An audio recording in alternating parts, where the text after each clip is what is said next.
Alright, I did not want to spoil myself on this one. I wanted to see this from the beginning. It could be a terrible game. It might not even make it to YouTube. I've had a bunch of those today already, but you know what? It doesn't matter because I'm watching Wall. We've seen almost everything from this man. I mean, people don't give this guy enough credit, in my opinion.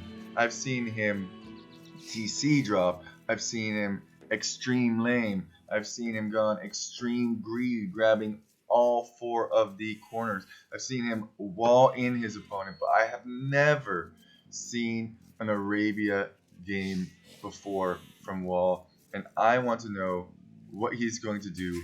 It does seem like he likes Burgundians a lot. I hope the game doesn't end right here. It could literally end any second. And his opponent is Unit, and Unit is Magyars.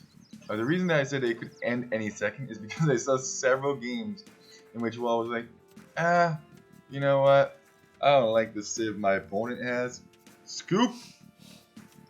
That small map, Scorcha or Sokrcha or whatever it is, he actually has been picking Persians on that map. So I think it was maybe a misclick that he clicked Berbers on that map, maybe thinking it was Golden Swamp, and did want to go for a TC drop on that map. To me, it's just so fascinating that he has all these different strategies with all these different civs for all these different maps, and that's what, to me, makes watching Wong very, very enjoyable, as we have a total of 4 on wood here. And to me, it doesn't really matter whether or not things are successful or not successful. To me, it's just, ooh, as these ghosts are chilling out here, they are going to be brought in. To me, it's just interesting to see what kind of strategies people go for. And honestly, I've been thinking about like arena gameplay all wrong. Arena allows for so much more creativity. It's not just boom, boom, boom, boom, boom. If you just boom, boom, boom, boom, boom on arena, you can get caught off guard by players like Wall, or by our crazy commerce strategy, or by siege towers, or by all kinds of funky stuff that people are doing. I remember back in the Voobly days, people would tower hop all the time.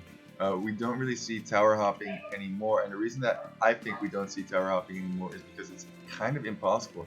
You need a gated wall against a regular wall piece, I believe. I could be mistaken on that. Um, but anyway, you cannot wall hop. There are still some criteria in which you can wall hop. I've seen other YouTubers do videos on that. If you are really interested, it's not super relevant to your day-to-day gameplay, but if you are super relevant, like if you are super interested in that, when can you tower hop? How do you tower hop and whatnot? I could definitely teach you how to do that, but I think there's already a lot in our community on how to do that. And it looks like a standard build. Looks like absolutely standard. Does he just play standard on Arabia? I am so surprised. Okay, he got one board down, going for another. I mean, he has 4 on wood, very standard stuff. And that build is going to make it out of here alive. Easy peasy, lemon squeezy. And hasn't quite found his opponent yet.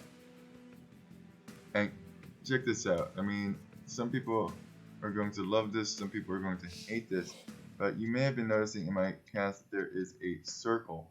And this circle, if you look at where blue is located, he is actually on that circle line. And this is a mod. Now, I don't know. It's like, at what point does something become not okay? Like having a huge blue exclamation mark over an idle villager's head. Is that okay? Is it okay to have a circle?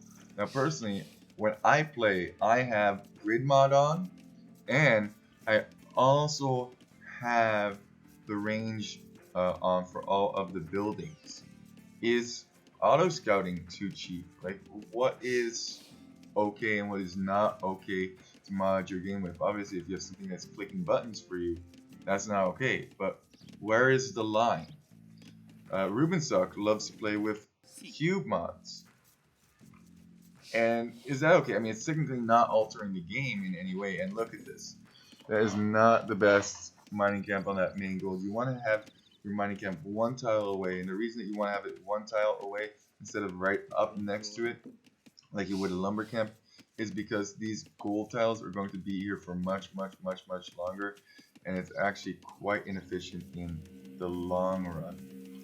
And here comes the barracks, 23 pop.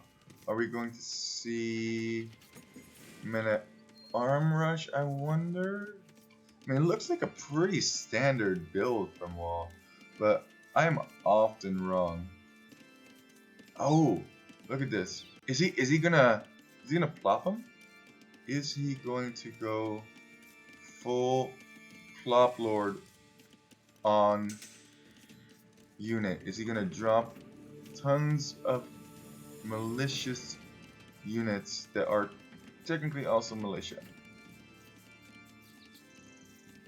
I don't see any of them in the production tab yet. That barracks is up. He should know. No, it doesn't look like we're going to see any militia. He does have a whole bunch of gold. Is it going to be... I'm scratching my head because I'm trying to think. What could this be? He still has a whole bunch of food. Maybe a scout rush of some sort? What is blue going for in the meantime? Doesn't look like any military buildings are yet to be constructed. No.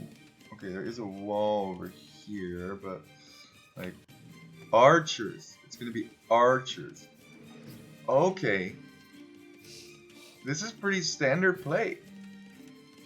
I mean, maybe not what you expect from Burgundians, but definitely not super out of the ordinary. I was expecting some kind of a cheesy strat, but it's great if you have a lot of different things in your repertoire, because if you just go standard, that could be a strat in itself because your opponent is freaking out like, oh my gosh, what is he going to go for? And stables from blue. I definitely think at this lower elo, scouts are slightly better than... My game is slowly dropping frame rates. Come on, toaster oven. Wow. That frame drop though. Come on.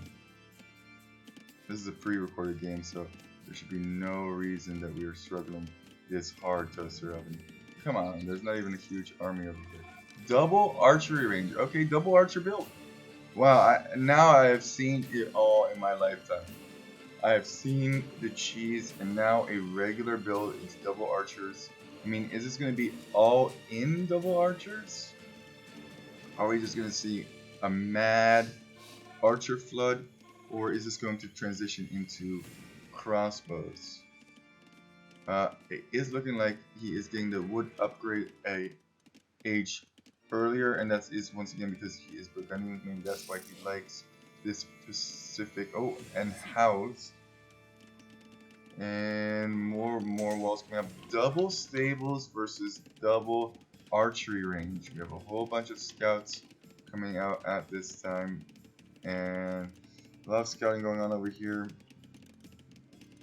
Those berries are gonzo, and it would be quite a good idea, especially if you're going for double archers, as these archers are going to rush forward to, I was going to say, build a lumber camp. Crocodile. Blacksmith on the front is not fully walled, so these scouts could definitely do a lot of damage. And oh no, 4 scouts versus 6 archers. And like I said, this is why you kind of want to have 1 or 2 spearmen with your archers, because otherwise, surrounded and deaded. 4 against 4 is always in the favor of the scouts.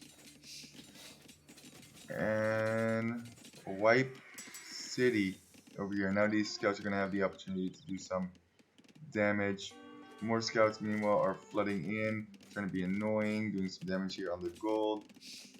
And this is looking bad for Wall. This is real bad. That villager is going to go down. And we have another villager over here getting picked off. And I would not be surprised. Oh, no. And there it is, spearmen. Okay, there are spearmen in there now, but that spearman quickly gets taken out. And there are still a lot of scouts here. And meanwhile, I mean, all of these villagers are dying. Blue in an absolutely demanding position. And this is looking like it's over for Wall. I would not be surprised if the GG was called right here, right now.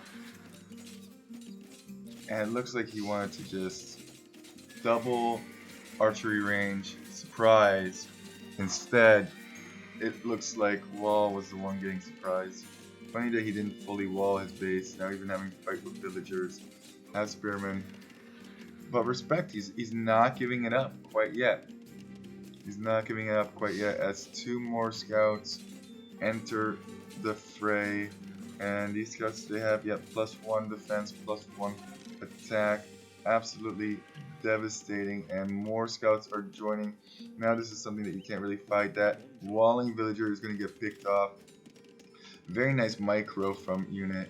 He has very nice unit micro. I should die.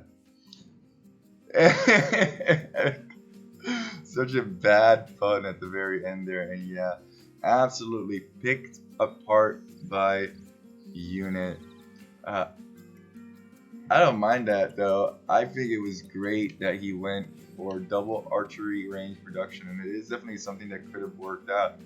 It's fine if you just want to cheese, but it's nice if you have a plethora of options to go to.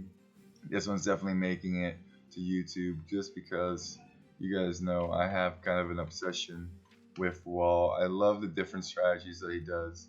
How many people have like 5, 6, 7, 8, 9, 12 different strats if you're not a pro? How many people do the same strat over and over and over again? I wonder. Thank you so much for watching.